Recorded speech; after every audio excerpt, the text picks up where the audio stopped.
And I thank you for your warm welcome and say firstly it's a pleasure to celebrate with Alistair Carmichael and the rest of the Scottish team our successful cross-party campaign to keep the United Kingdom united.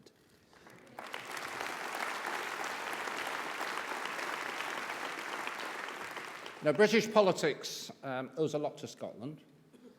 Some of our greatest political leaders.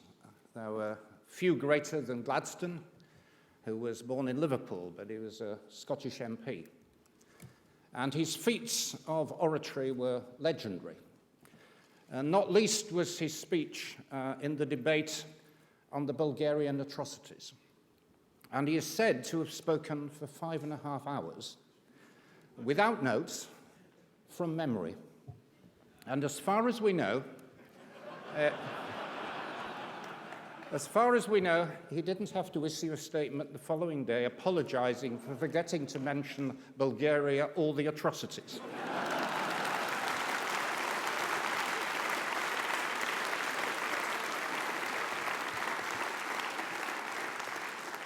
And others have sought to emulate him. You may remember the Prime Minister's feat, which won him the leadership of the Tory party, memorizing a 45-minute speech. And he talked about the things that he cared passionately about. Embracing the underclass, saving the planet. You may remember the hoodies and the huskies. But it does raise an interesting political question. Is it worse for politicians to forget what to say, or to remember what to say, but to forget to do anything about it?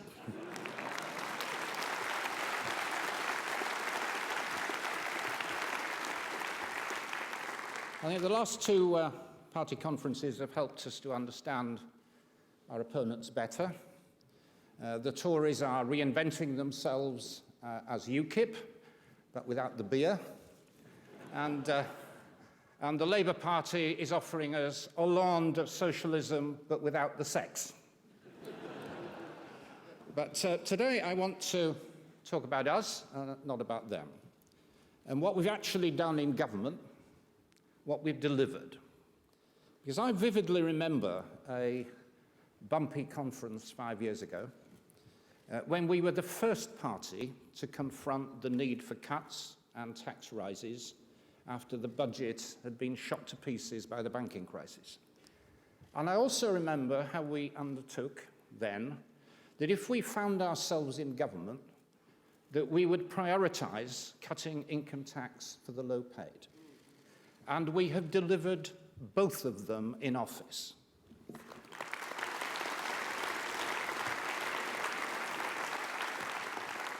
And let's remember why we're in government. We joined the coalition because there was a national economic emergency. We worked with the Tories because voters chose them as the largest party, not because we like them or because we are like them. We have been a major engine of reform and not just a brake on their extremes. We're sometimes accused of abandoning progressive politics, but we haven't. What we have abandoned is the politics of perpetual protest. And Nick Clegg's biggest achievement as our party leader has been to make that massive transformation.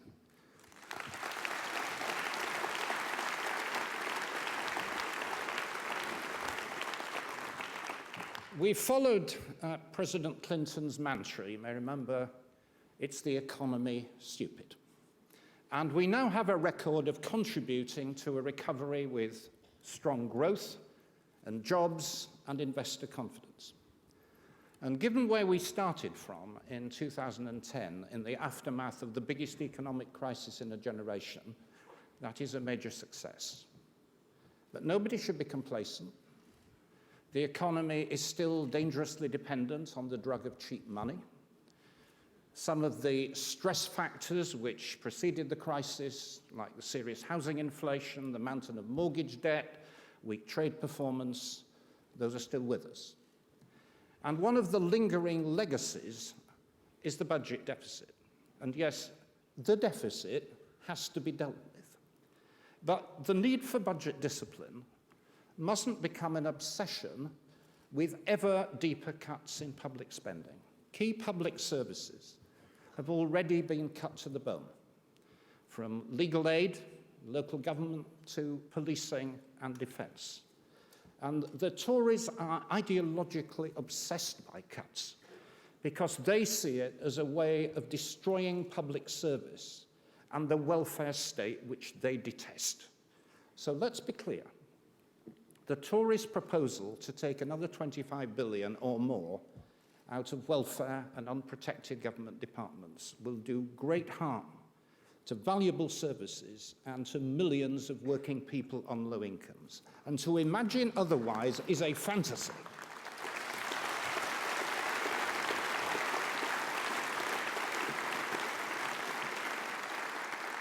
And I'm sure most of you, will categorically not go along with all this. So you may ask, what's the alternative?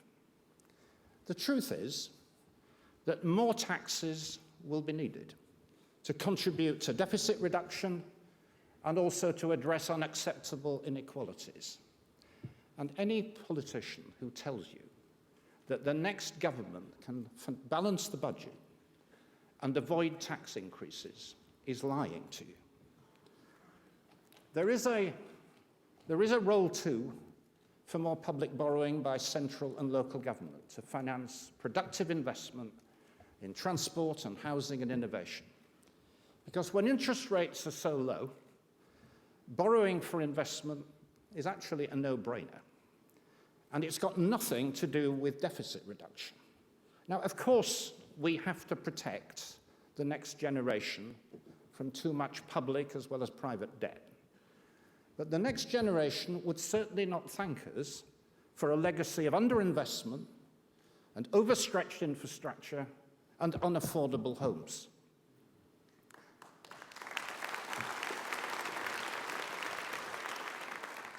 We've also got to communicate to the country our long-term vision of what we want the economy to look like. It's got to be knowledge-based and outward-looking and green. And a key step is the industrial strategy, which I put in place and has the support of key business sectors from creative industries and life sciences to aerospace and cars. And the Tories, not to be outdone, call it a long-term economic plan. That's a bit Soviet for my taste, but anyway, I think we're essentially on the same page. An industrial strategy is not about going back to discredited ideas from the past. The government does not know better than business where to invest and what to produce. But we've also moved on from discredited ideas of laissez-faire. We can't just sit back and let it all happen. Markets are, of course, necessary, but markets also fail.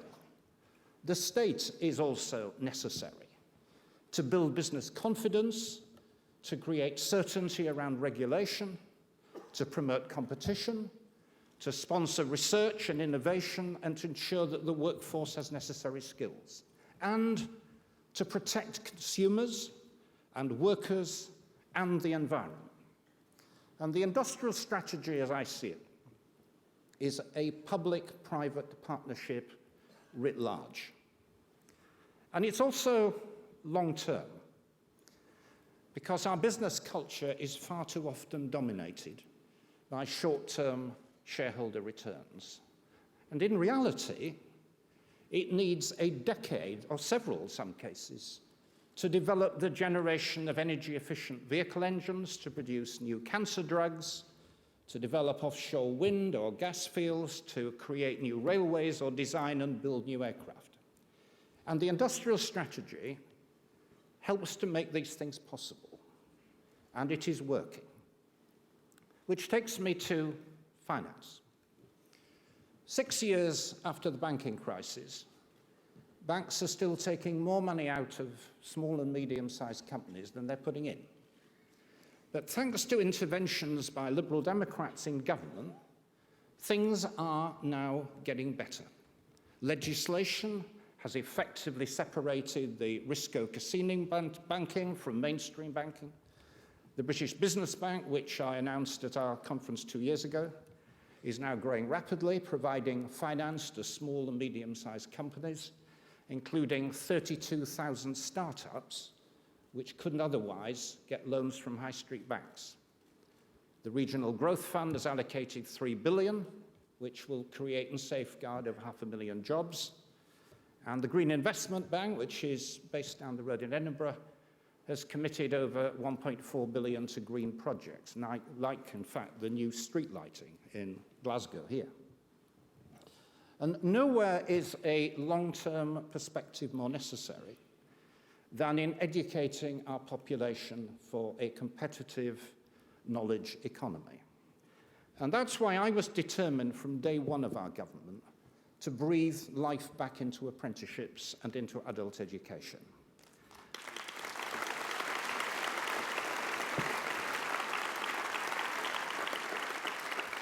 And I drew on inspiration from my parents, who left school at 15 to work in factories, and who got on in life through vocational education and adult learning. And in government, we've launched almost 2 million apprenticeships, which is a quantum leap in ambition. And we're now reforming them to improve quality and employability. And I want to see apprenticeships properly valued. So today I'm proposing a £1 an hour increase in the minimum wage for all first-year apprentices, and I'm writing to the Low Pay Commission to put this in place.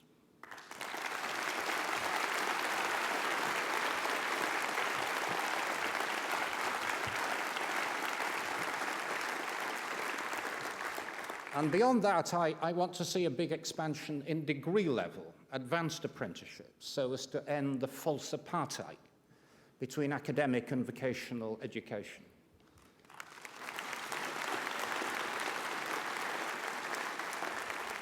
And I want a big expansion of community adult education, including helping the mentally ill to be properly integrated back in society, working with my colleague Norman Lapp.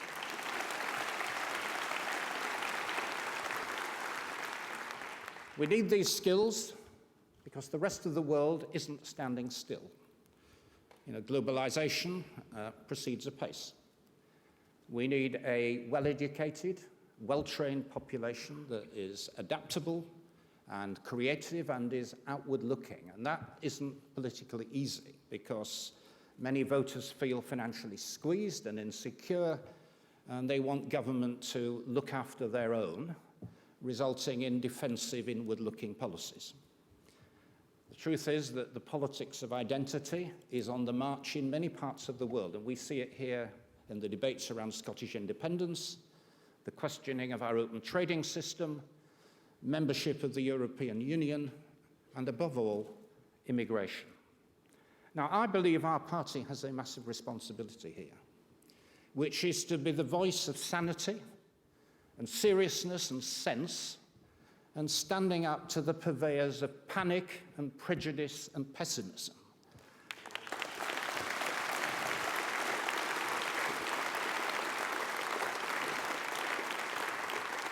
And the Tories, for their part, are horribly torn between open economic liberalism and their inward-looking, UKIP-facing grassroots, who probably see Clacton-on-Sea as the new Constantinople, holding out against the alien hordes.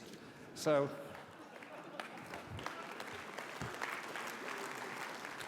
they say they want Britain to be open for business and to win the global race. And then they try to close the borders to skills and talents that Britain needs by pursuing an absolutely absurd immigration target, which is plucked out of the air and totally unenforceable. Overseas students, for example, whose fees subsidize British students and earn us $9 billion a year in the UK, are discouraged, and so off they go to the United States or Australia. Firms who need specialist skills from Japan or India or the United States have to climb piles of red tape, far bigger than anything generated by the bureaucrats in Brussels. And we then train Chinese engineers and insist they go home just when British industry can make good use of them. But of course, there's always room and a warm welcome, isn't there, for dodgy billionaires willing to make a large party contribution for a game of tennis with Dave and Boris.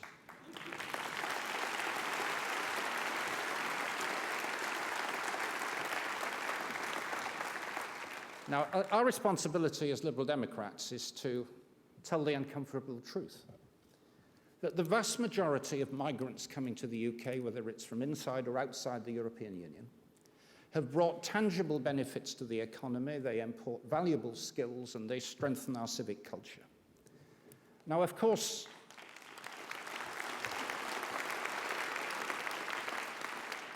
immigration does have to be controlled at the point of entry and exit. And we've got to deal with the abuse and crack down on benefit tourism, but not at the expense of the European single market and its valuable free movement of workers.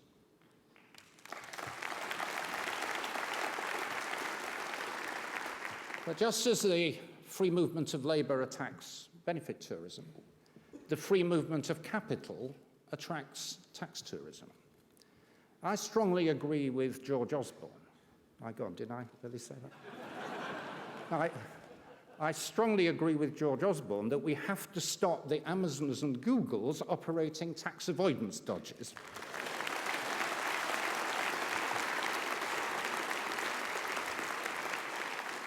And I believe, I'm not sure he does, but I believe that there is no future for Britain freelancing as a tax haven, whether it's Liechtenstein on Thames or Cayman on the Clyde.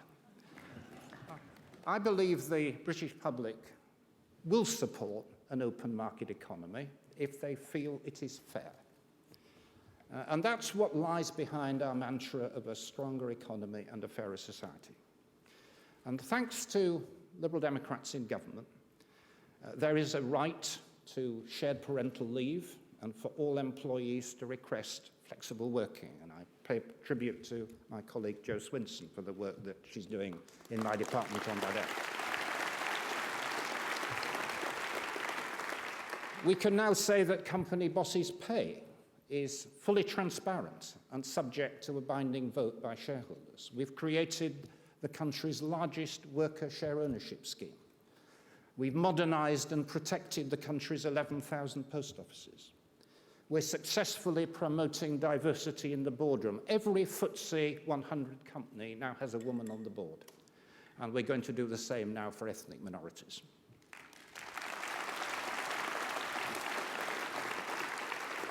We've also strengthened the minimum wage enforcement system, and I have overseen the first above-inflation increase in the minimum wage since the financial crisis.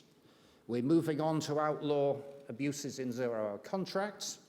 We're supporting farmers and local pubs against the unfair use of corporate power by supermarkets and large brewers. One thing we have stopped is allowing the Tories to bring in ruthless hire and fire legislation. We've always understood that a successful economy needs a flexible labour market, but not so flexible that workers live in fear. I believe strongly that we should be a pro-business party, but we should also be a pro-worker party.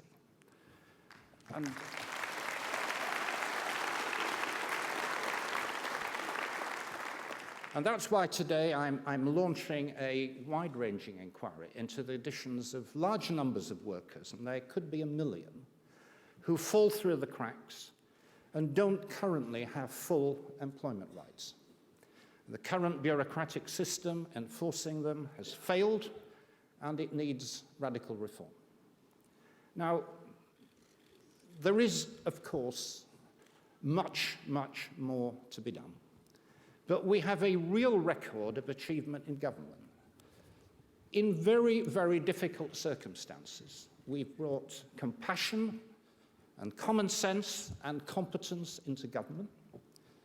We've maintained our liberal and social democratic values in doing so.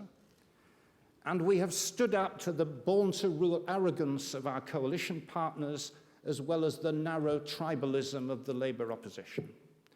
There is a lot there to be proud of, and we must be proud of it. Thank you.